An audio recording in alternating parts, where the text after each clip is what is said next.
So now we're going to go to Amanda Stulman. She's from the US, from Keep Prisons Single Sex.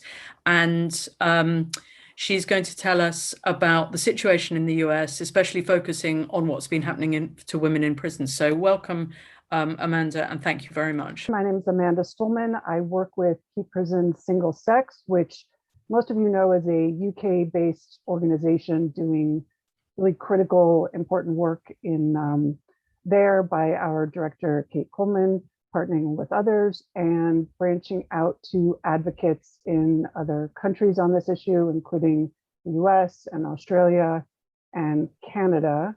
What we're looking at here is a quote from then candidate Joe Biden, who this was even before he had won the primary during the 2020 election.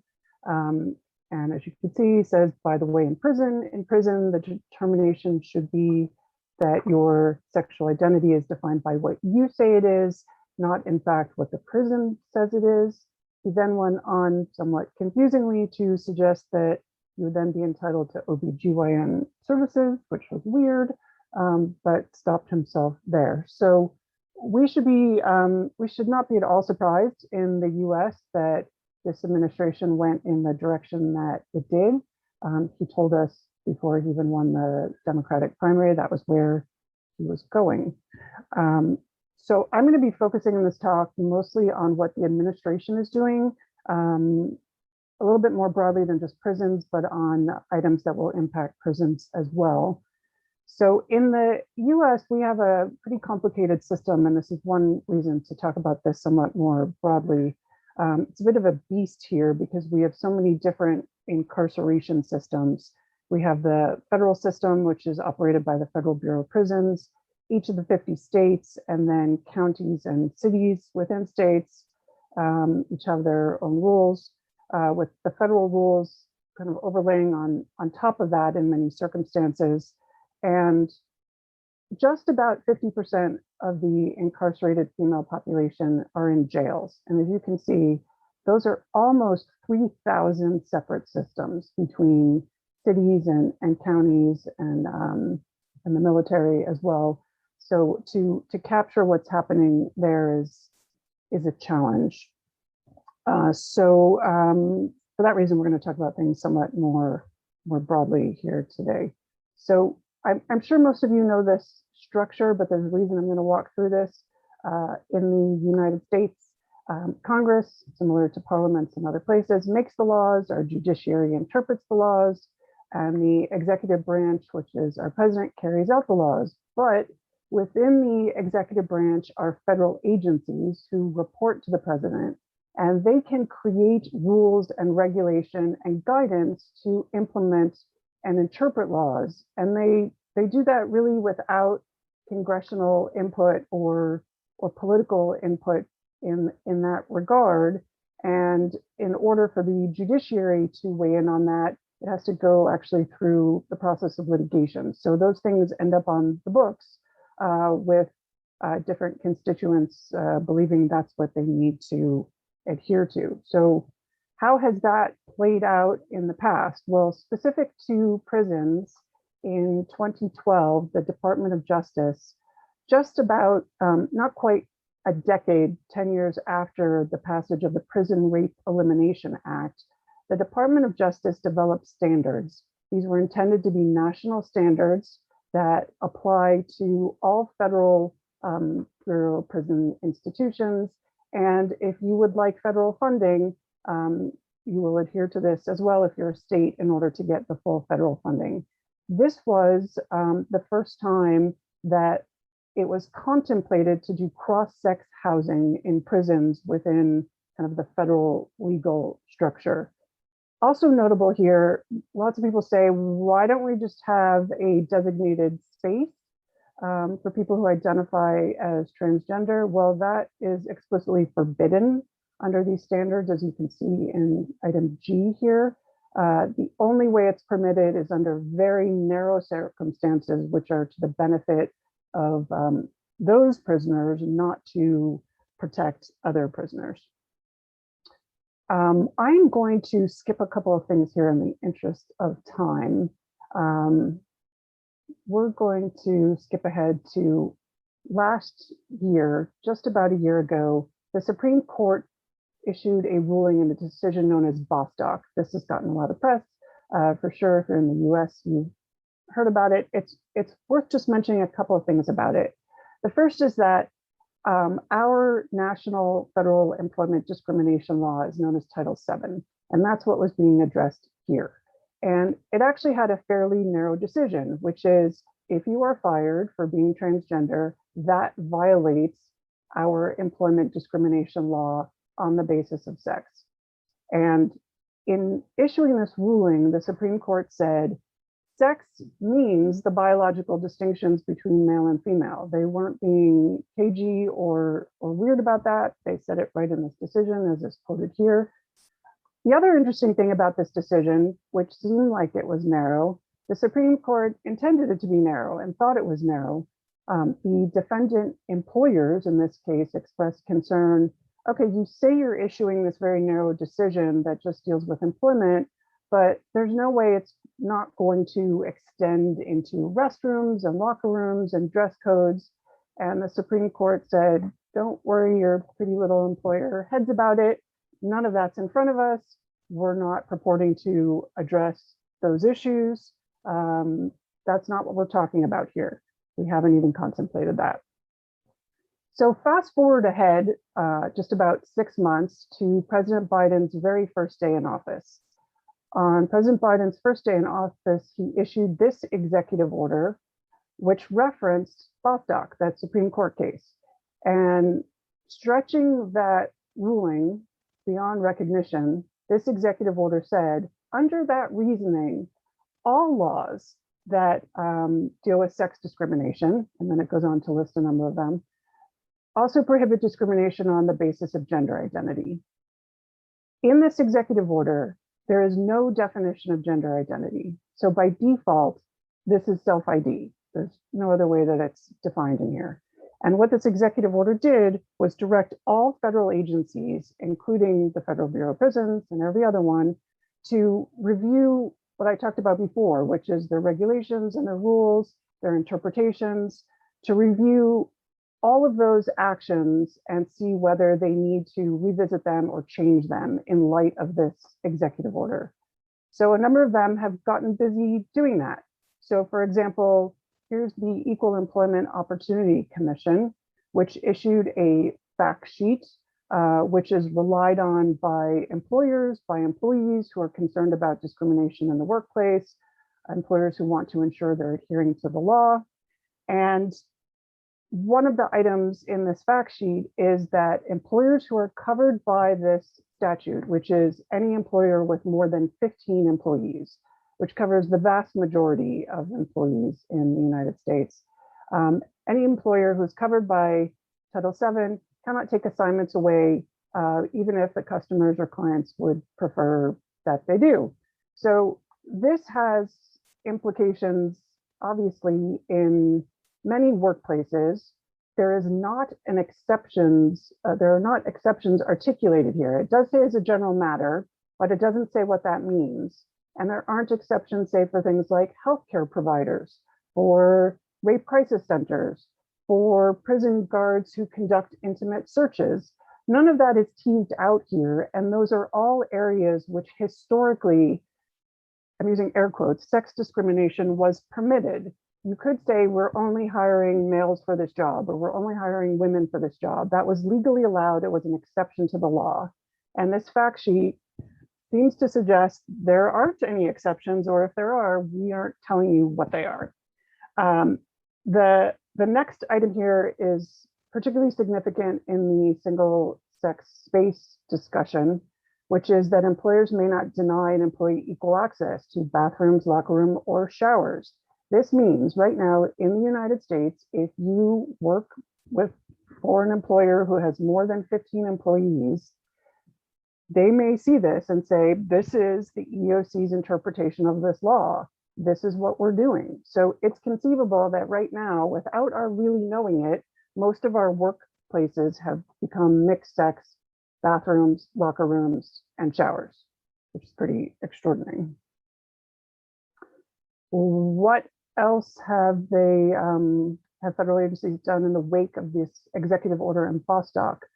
They have gone back to an Obama era decision that applies gender identity protection, not just to things like housing rentals or purchases, but also applying to temporary houses, such as domestic violence shelters, such as homeless shelters, even to college dormitories. And this has played out in the courts already in a quick way, which is that a religious college here filed a suit seeking to avoid being subjected to this law for its dormitories, and they lost at the preliminary stage. That doesn't mean they've lost the whole thing, but they have lost at the initial stage, and now we'll have to do full-fledged litigation. So what this means, if you send your daughters to college right now, and they have roommates in their dorm housing, you have no guarantee that they will be housed with a female person. Bringing us back to prisons, it isn't quite clear yet what the Bureau of Prisons is doing with the executive order or with Bostock. They don't seem to have issued any press releases on it. They don't seem to have any material on their website. They haven't been particularly responsive to information requests. And somewhat strangely, they still have a Trump-era transgender offender manual on their website. And the revised manual does not have a default to gender identity. It says biological sex is kind of makes the first cut. Obviously, it's a little more detailed than that, but that's still on their website, and they haven't made clear that that's not what they're using. If eventually this executive order does apply to federal prisons, there's a decent chance it will look much like the California law that people have probably heard quite a bit about, which by using gender identity, it permits an incarcerated person to opt into housing of a different sex, into a searching protocol of a different sex, with extremely limited ability for prison management to deny that. If that were to be the case, because of the federal funding system and most states being dependent on that, the likelihood is that that policy would then trickle down to most state systems because they wouldn't want to risk a dent in their receiving federal funding. We do have one potential tiny little hint about where they're going, which gives me this much little bit of hope. Which is that the Department of Justice and the Bureau of Prison is under the Department of Justice. The Department of Justice filed a statement of interest in the case this spring. So this was after issuance of the executive order, but before the deadlines when federal agencies were supposed to say how they were implementing that order. And in this submission to a court in Georgia, this is a state court case, so Department of Justice isn't a party, the federal government isn't a party, but they submitted a statement of interest in which they referenced the executive order from January of this year, but really just in passing. And their analysis was not dependent on the reasoning of the executive order. It relied more on those PREA standards from 2012, which I mentioned before. So there's the tiniest bit of hope that maybe they see this as a bad idea, or it was simply too early in the process and they hadn't gotten it together. Hard to know. But here's a different federal agency whose actions can absolutely directly impact prison housing, somewhat strangely, which is our State Department. So just 2 weeks ago, our State Department, which issues passports, and passports are dependent on state documents. We don't have like a national ID card in the United States. So your birth certificate is a state document, your driver's license is a state document, and it's those sorts of things which allow you to get a passport from the federal government.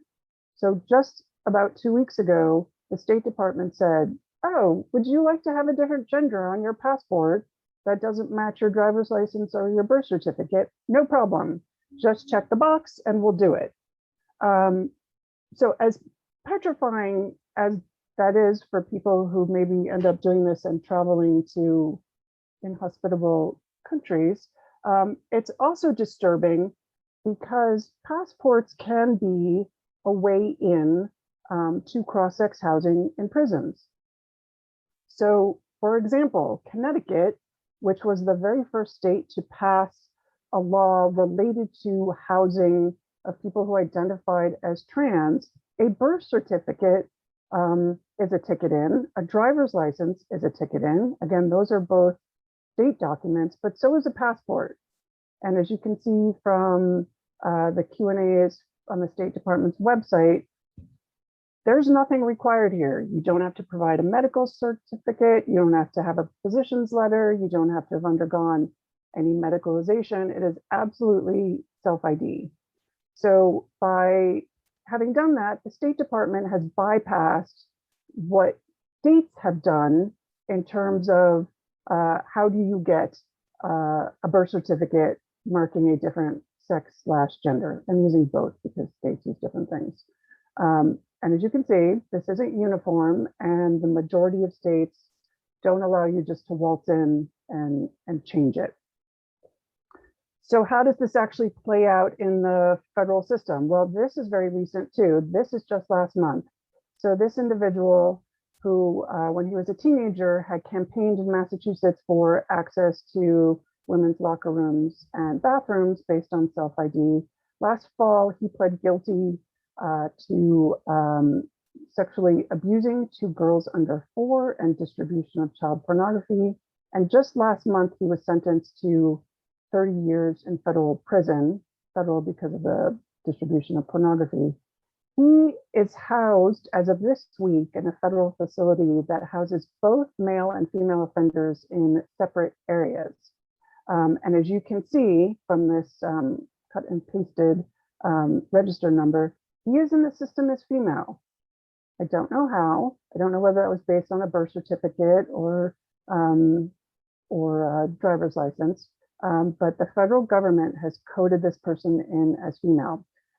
Despite calls and emails to this facility, have not yet learned whether he is in the male area or the female area.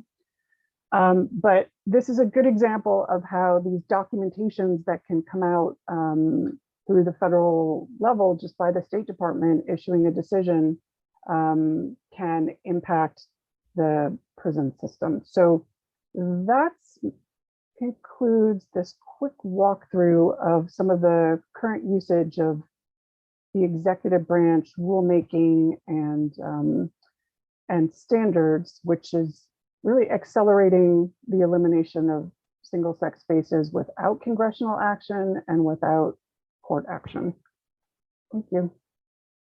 Everything I was talking about could conceivably be temporary for the most part. These are rules and regulations. They're not impossible to undo, but the American Equality Act is still pending in our legislation. It has passed the House. It's still pending before the Senate.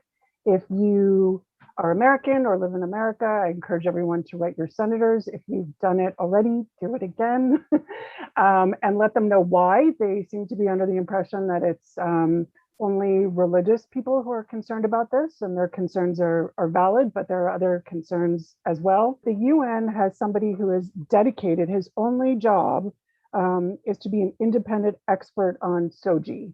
And many countries, the US included, have liaisons to his office. So we do now, our State Department, just as of, I believe, 2 or 3 weeks ago, we have a liaison. Their goal is a global call for all states to establish legal gender recognition based on self-determination.